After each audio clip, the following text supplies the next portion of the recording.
মমতা ব্যানার্জি কি ভেবেছেন পশ্চিমবঙ্গটা ওনার বাপুতি সম্পত্তি, না উদয়ন গুহ ভেবেছে ওই উত্তরবঙ্গটা কোচবিহারটা ওনার বাবার দেওয়া সম্পত্তি, ওনাকে তালুক লিখে দিয়েছিলেন? কে উদয়ন গুহ? এই উদয়ন গুহ যিনি নিজের বাবাকে চোর বলেন, একটা অকাল কুৎসাণ্ড মানুষ।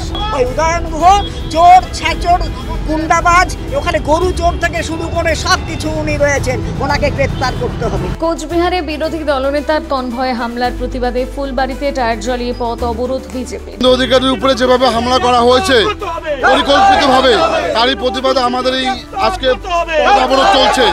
বুধবার শিলিগুড়ি সংলগ্ন ফুলবাড়ি ব্যাটালিয়ন মোড়ে এই বিক্ষোভ দেখানো হয়। এই বিক্ষোভে সামিল হন ডাবগ্রাম ফুলবাড়ির বিধায়িকা শিখা চ্যাটার্জি।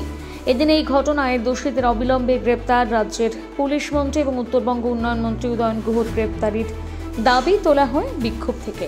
ঘটনাস্থলে পৌঁছয় বিশাল পুলিশ বাহিনী। পুলিশের হস্তক্ষেপের পর পথ অবরোধ তুলে নেওয়া হয়।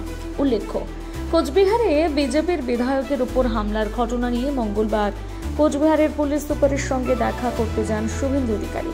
তার কনভয় কোচবিহারের খাগড়াবাড়ি চৌপতিতে পৌঁছতেই পরিস্থিতি বদলে যায়। ওই এলাকায় আগে থেকে বেশ কিছু লোক জমায়েত করেছিলেন। তাদের হাতে ছিল তৃণমূলের পতাকা, কারো কারো হাতে আবার কালো পতাকা। শুভেন্দুর কনভয় খাগড়াবাড়ি চৌপতিতে পৌঁছতেই তারা বিক্ষোভ দেখাতে শুরু করে। ওঠে গো ব্যাক স্লোগান। অভিযোগ, সেই সময় ওই জমায়েত থেকে শুভেন্দুর গাড়ি লক্ষ্য করে লাঠি দিয়ে গাড়ির কাচ ভাঙা হয়। সেই হামলার প্রতিবাদে রাজ্যের বিভিন্ন জায়গায়, পাশাপাশি ফুলবাড়িতেও বিক্ষোভে সামিল হয় বিজেপির নেতৃত্ব।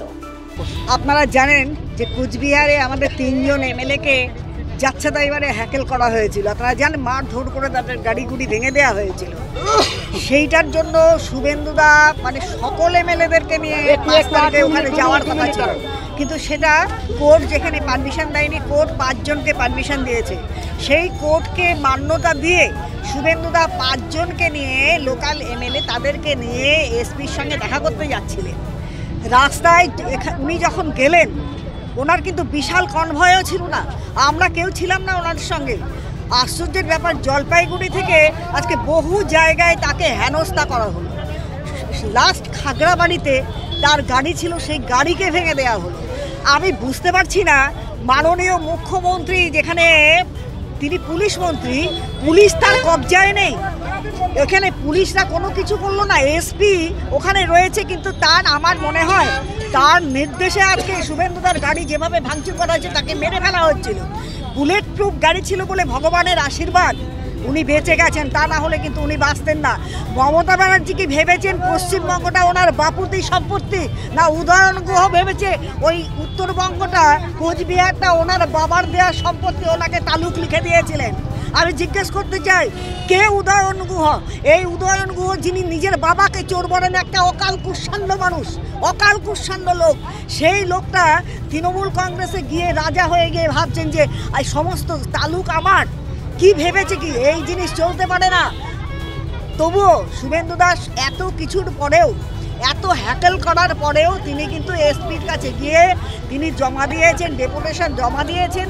তার কাজকর্ম সেরে তিনি ভদ্রভাবে চলে এসেছেন, কারোর সঙ্গে কোনো দুশ্মনী করেননি। অথচ অত লোক জমা করে, রোহিঙ্গাদের জমা করে, যারা ওখানে ছিল তারা মুসলিম রোহিঙ্গা, আমাদের ভারতীয় মুসলিম নয়, তারা বহিরাগত, তারা বাইরে থেকে তারা এসে এখানে হামলা করছে। এই জন্য মমতা ব্যানার্জি কোনো বর্ডারের এলাকাতে বেড়া দেওয়া পছন্দ করেন না। তিনি কিন্তু কোনোদিন ওখানে বেড়া দিতে দেন না, একটাই কারণ, ওই রোহিঙ্গাদের ঢুকিয়ে তিনি এখানে ভোটার লিস্টে নাম তুলবেন, আধার কার্ডে নাম তুলে দেবেন, তুলে দিয়ে আগামী দিন ভোট ব্যাংকটা তিনি কায়েম রাখবেন, যেভাবে আজ পর্যন্ত চলে আসছে। আর ওই রোহিঙ্গাদের ভোটে উনি কিন্তু জিতে আসছেন। আগামী দিন এই জিনিস হতে পারে না। যখন বলা হয়েছে ভারতীয় জনতা পার্টি থেকে যে এই রোহিঙ্গাদের নাম কাটা হবে, যতগুলো মৃত ভোটার রয়েছে তাদের নাম কাটা হবে, মমতা ব্যানার্জির টনক নড়ে গেছে। এ হলে তো আমার ভোট আর থাকলো না, ওই রোহিঙ্গাদের। তাই আজকে ভয় পেয়ে ভয় পেয়ে সারা পশ্চিমবঙ্গের বুকে এই হানাহানি মারামারি শুরু করেছেন। ভারতীয় জনতা পার্টি জিন্দা আছে, তারাও জিন্দা থাকবে, রাস্তায় থাকবে। এর থেকে কঠোরতম আন্দোলন হবে। অবিলম্বে উদয়ন গুহকে গ্রেপ্তার করতে হবে, একটা দুটোকে গ্রেপ্তার করতে চলবে না। ওই উদয়ন গুহ চোর, ছ্যাচোর, গুন্ডাবাজ, ওখানে গরু চোর থেকে শুরু করে সব কিছু উনি রয়েছেন, ওনাকে গ্রেপ্তার করতে হবে। খুনি উদয়ন গুহ।